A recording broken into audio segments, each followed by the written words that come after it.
It's daybreak on Arise News, and it's time for the press review. A first look at what's on the front pages as they arrive and analysis of the big story.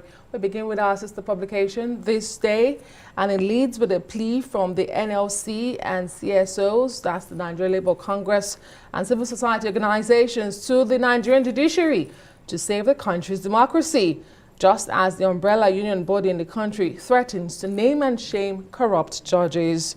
Above the nameplate this morning, Arise News Channel donates 1 billion naira to Western Delta University to set up media and technology school.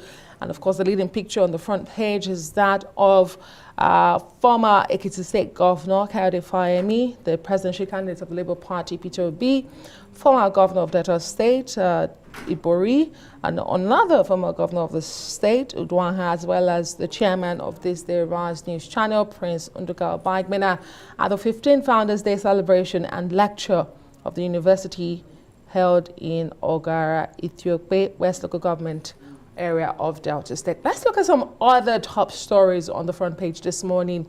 Article 1, 2023 presidential poll, PDP replies Lai Mohammed, Minister of Information and Culture. And latest on Sudan crisis is also leading the front page of This Day. Nigerians trapped between Sudan, Egypt, send SOS. And of course, TUC kicks against planned privatization of TCN, NIPOST, Federal Medical Centers. These are the stories on the front page of This Day this morning.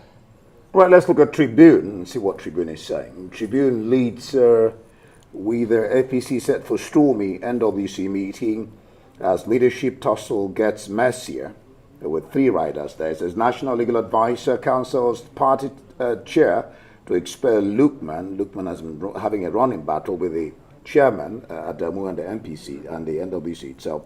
Well, South Zonal APC removes Giadom Udosen. Exercise Enality, APC National Publicity Secretary.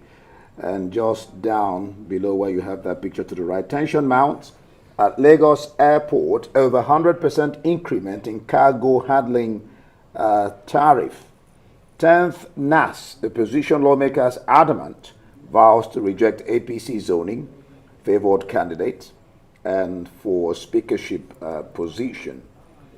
No plan to phase out new Naira notes. This is coming from CBN.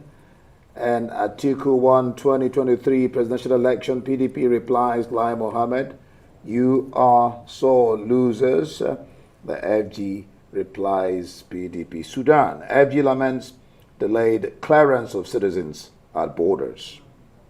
The Punch newspaper this morning. 8-year scorecard, workers lament hardship, score Buhari, governors low on welfare. High cost of living has made nonsense of minimum wage, 40% pay rise. That's from the unions. Pensioners still earning 500 naira, 750 naira monthly. Economy harsh under Buhari. That's from the retirees.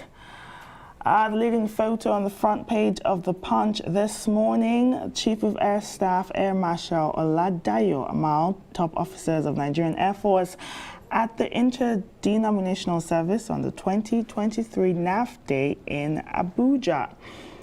More headlines just at the top mass of The Punch this morning. Don't attack embassy staff. Ambassador warns stranded Nigerian students. Meanwhile, federal government dumps 5% telecom tax waiver. The Guardian is leading with the Labour Day, also known as May Day, and of course that's the leading picture as well. It says workers are lamenting 8 years of unkept promises as the minimum wage loses value. Again, Lagos-Ibadan Road repair misses Fashola's deadline. That's the Minister of Works. While Lagos and FAN, the Federal Airport Authority in Nigeria, demolished buildings in Ajawa State. The Guardian has that story. Over 2,500 undocumented Nigerian students stranded in Sudan universities, and Nigeria loses $4.5 billion yearly to foreign artisans in construction industry. The front page of The Guardian this morning. Let's look at the Sun newspaper. All right, fireworks of a presidential poll. You lost woefully, FG tells LPPDP. You've mothered sleep. LP tells APC history will judge Buhari. This is coming from PDP, just beside the sun logo there. Haneze ratifies Iwanyanwu as President General. He says, I will defend Ndibo. And then just below that picture, Lagos explains demolition of buildings in Ajao Estate. This is something one doesn't particularly understand. I had a woman shouting, our properties are inside the house. The viral video. Yeah, I can't understand why they wouldn't have allowed people to take out anyway. Well, the government also has responded to say they gave them 8 years warning. 8 years? Yeah. Oh, okay. Well, let me just finish with this song. Adamawa Guba, why I declared Binani winner. This is coming from Yunuso Ari, State REC, that is State Rec. Southeast Group clamors for Senate President, backs Kalu. All right, some international papers now. The newspaper's leading headline right there. Striking nurses warn Sunak to improve wage offer or face more walkouts. On the Telegraph, cancer nurses go on strike for the first time with the head of the RCN, that's the Royal College of Nursing, warning industrial action could go on for years. The Guardian International. The Guardian newspaper, it says households missing out on £19 billion in benefits. New AI tool could allow quicker cancer diagnosis. All right, for the press review, let's bring in Emmanuel Bello, who joins us now. Emmanuel, good morning. Thanks for being here. Let's take a look at what's going on the national dailies. This day's leading story, NLC CSOs are pleading with judiciary to save Nigeria's democracy as NLC threatens to name and shame corrupt judges. Emmanuel, today is Workers' Day. Nigerians are saying, look, there's really nothing to celebrate. Workers should really be on the streets as they've been lamenting harsh living conditions under Buhari's administration. What are your thoughts, Emmanuel?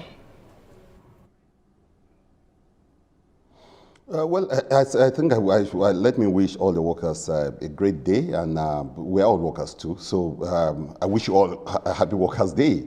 But yes, those who depend on government for their salaries are worst hit at times by those policies of government. And yes, it's also essentially their day. And on a day like this, it gives them opportunity to look at the relationship that exists between them and government, and especially government policies that have not really helped them.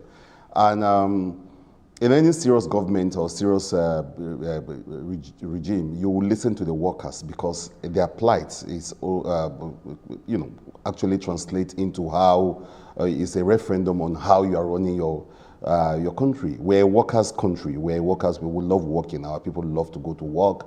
And, whether we like it or not, yes, a lot of people are dependent on those hands out by government, whether you call them salaries or you call them pensions, all that. So, and because they have all sort of domino effects, so to speak, on a wide range of people. Most workers, of course, have got a lot of people in the household. So every government has to be essentially a workers' government. It has to be a people's government, a worker-oriented government, and looking into their welfare, their salaries, and all that. But the workers are now giving Buhari a very, very serious low approval, job approval rating, and that's very serious because, they should know more than any other person the impact of those economic policies. And they are scoring Buhari low and very poor and saying that, look, you didn't look at, we've suffered more under you, whether it is policies that have to do with, welfare, the redesigning. The latest one was the last redesigning of the Naira note. Workers were really impacted in their daily life. So what they are saying essentially is that the Buhari administration has not really helped in looking at their plight as workers, and that they are hoping that this administration will serve them better. I think today there will be some rallies around town, just part of the traditional way workers try to express their angst and their frustration with government, and it's just terrible that nothing has